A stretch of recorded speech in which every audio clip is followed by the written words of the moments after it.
বরগুনার বিবি কমপ্লেক্সে খোলা আকাশের নিচে পড়ে আছে নতুন নতুন গাড়ি। অনুসন্ধান বলছে কোনো রকম মাঠ পর্যায়ের সমীক্ষা ছাড়াই কেবল প্রকল্প দেখানোর উদ্দেশ্যে বিগত আওয়ামী আমলে স্থানীয় সরকার মন্ত্রণালয় থেকে একের পর এক বরগুনা পৌরসভায় পাঠানো হয় অপ্রয়োজনীয় গাড়ি। দীর্ঘ ৮ বছরেও এসব নতুন গাড়ি ব্যবহার হয়নি। খোলা আকাশের নিচে থাকায় রোদ বৃষ্টিতে নষ্ট হচ্ছে এসব গাড়ি।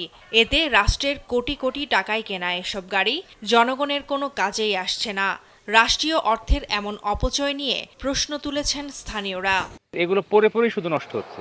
এগুলো রাষ্ট্রের কোনো কাজে আসে না, পৌরবাসীর কোনো কাজে আসে না। আলটিমেটলি কিন্তু এই টাকাগুলো আমাদের নাগরিকদেরই, কারণ যা ক্ষতি হওয়ার আমাদের নাগরিকদের হচ্ছে। 10 কোটি টাকার উপরের গাড়ি আছে। তা চোখের সামনে এইভাবে সম্পদ নষ্ট হতে দেখলে খারাপ লাগে, কারণ এই টাকা তো আমাদের, এই জনগণের টাকাই তো এই গাড়িগুলো কেনা।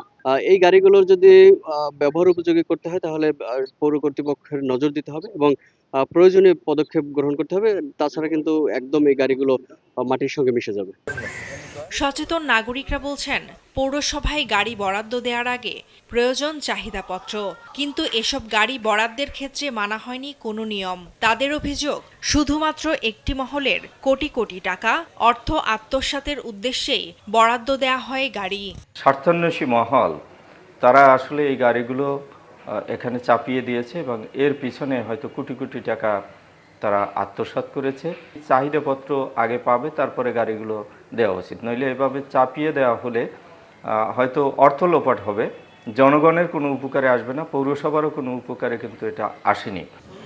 যদিও পৌরসভায় অলস পড়ে থাকা এসব গাড়ি পৌরবাসীর কল্যাণে ব্যবহারের আশ্বাস দিয়েছেন পৌর প্রশাসক। আমি পৌরসভার দায়িত্ব নেওয়ার পরে আপনার মাধ্যমে এই বিষয়টা অবগত হলাম। আমাদের বরগুনা পৌরসভা এরকম যদি অব্যবহৃত গাড়ি থেকে থাকে, এগুলোকে ব্যবহার করে কিভাবে নাগরিক সেবা নিশ্চিত করা যায় এবং নাগরিকদের সুবিধাগুলো নিশ্চিত করা যায়, সেভাবে আমরা প্রয়োজনীয় ব্যবস্থা নেব। বরগুনা পৌরসভায় বিভিন্ন ধরনের 24টি গাড়ির মধ্যে ব্যবহার হচ্ছে মাত্র 6টি।